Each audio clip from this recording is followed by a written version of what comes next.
Johannesburg, Zimbabwe's First Lady, Grace Mugabe has bought a R45 million mansion in the affluent Sandhurst suburb of Joburg.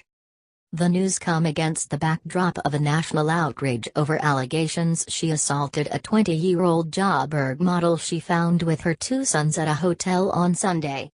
She had flown into South Africa earlier in the day, just 24 hours after she had returned to Harare after medical treatment. Sources close to the sale on Wednesday confirmed that the wife of the 93-year-old Zimbabwe leader Robert Mugabe bought the majestic property in February through a shelf company. It had been on the market for some time but was transferred in May this year, said a northern suburbs property expert who asked not to be named. Property adverts for the home before its acquisition said, it has rolling lawns, a summer house, koi pond and 6 reception rooms. It also has 4 bedrooms and 4 bathrooms, a 2-bedroomed cottage, pool, etc.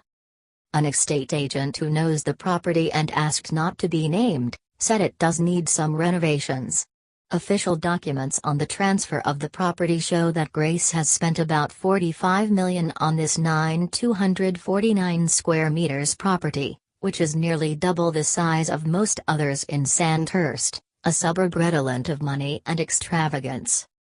Sandhurst is home to some of South Africa's richest families as well as from oil-rich parts of Africa. Property sources in the most elite part of the northern suburbs say the First Lady is also interested in another property nearby valued at about 55 million rands. Grace, 52, is anxious like many Zimbabweans as the ruling ZANU-PF party is divided about the succession issue.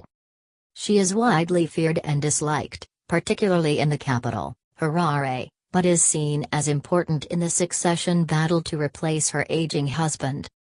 Earlier this year, Grace rented a mansion in Sandhurst on a year's lease, and lived in it with her staff, during her trips to South Africa.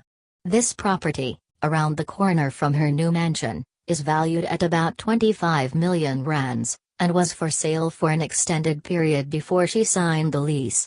The owners of the property have left South Africa and are now living in Europe.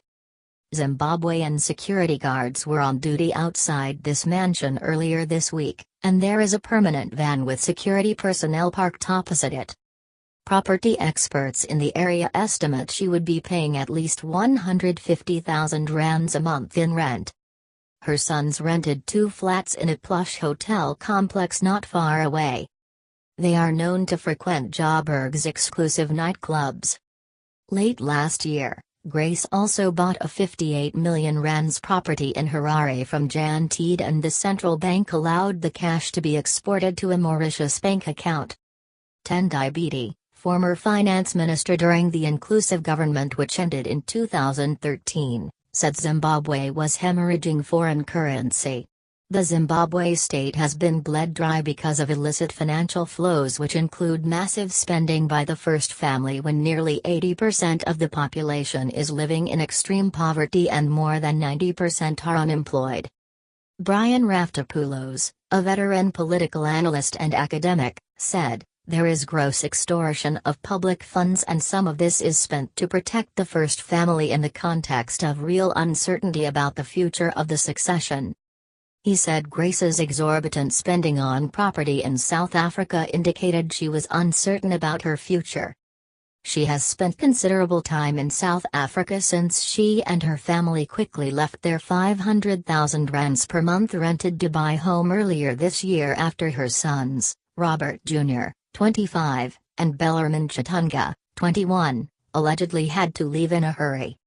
The sons then moved to Joburg and were recently kicked out of a 70,000-a-month flat they rented in Rivonia after a drunken brawl which left a security guard injured. President Mugabe jetted into the country on Wednesday to defuse a potential diplomatic fallout over the assault allegations. As the public pushed for her arrest, Minister of Police Fikile Mvula said Grace's lawyers and government representatives made verbal representations to investigators that she wished to invoke diplomatic immunity.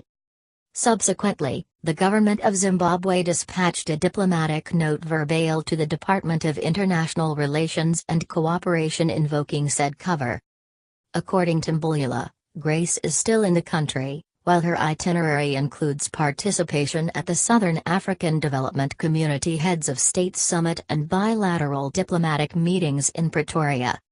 Discussions with the suspect's lawyers and Zimbabwean High Commission representatives are taking place to make sure that the suspect is processed through the legal system.